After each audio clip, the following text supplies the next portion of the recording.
പയ്യന്നൂർ നഗരസഭ ഭിന്നശേഷിക്കാരുടെ യോഗം ചേർന്നു.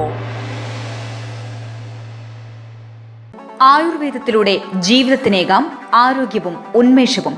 കേശവതീരം ആയുർവേദ ഹോസ്പിറ്റൽ, ഏഴിലോട്, കണ്ണൂർ. പയ്യന്നൂർ നഗരസഭ നവകേരളത്തിന് ജനകീയ ആസൂത്രണം 2026-27 വാർഷിക പദ്ധതി രൂപീകരണത്തിന്റെ ഭാഗമായി ഭിന്നശേഷിക്കാരുടെ യോഗം ചേർന്നു. പയ്യന്നൂർ ശ്രീവത്സം ഓഡിറ്റോറിയത്തിൽ വെച്ച് നടന്ന യോഗം നഗരസഭാ ചെയർമാൻ അഡ്വക്കേറ്റ് സരിൻ ശശി ഉദ്ഘാടനം ചെയ്തു. വൈസ് ചെയർപേഴ്സൺ പി ശ്യാമള അധ്യക്ഷയായി.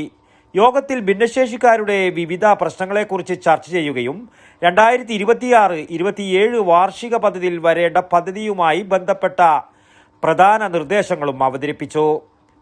പയ്യന്നൂർ നഗരസഭാ superintendent Madhu, M Ramakrishnan, T Sheeba, T Padmanabhan, supervisor Satheesi തുടങ്ങിയവർ ചടങ്ങിൽ പങ്കെടുത്ത് സംസാരിച്ചു. News bureau, Payyanur. ആയുർവേദത്തിലൂടെ ജീവിതത്തിനേകാം ആരോഗ്യവും ഉന്മേഷവും. കേശവതീരം ആയുർവേദ ഹോസ്പിറ്റൽ, ഏഴിലോട്. പ്രകൃതിയുടെ മടിത്തട്ടിൽ വിശാലമായ ഇക്കോ ഫ്രണ്ട്ലി ക്യാമ്പസ്. ഉഴിച്ചിൽ, കിഴികൾ, ധാര, വസ്തി, നസ്യം, പഞ്ചകർമ്മ ചികിത്സകൾക്കെല്ലാമുള്ള വിപുലമായ സൗകര്യം. മികച്ച ചികിത്സ ഉറപ്പുവരുത്തുന്ന സ്പെഷ്യാലിറ്റി വിഭാഗങ്ങൾ, വിദഗ്ധ ഡോക്ടർമാരുടെ സേവനം, കൃത്യതയാർന്ന പരിചരണം, പ്രകൃതിദത്ത ഭക്ഷണം. കേശവതീരം ആയുർവേദ ഹോസ്പിറ്റൽ, ഏഴിലോട്, കണ്ണൂർ.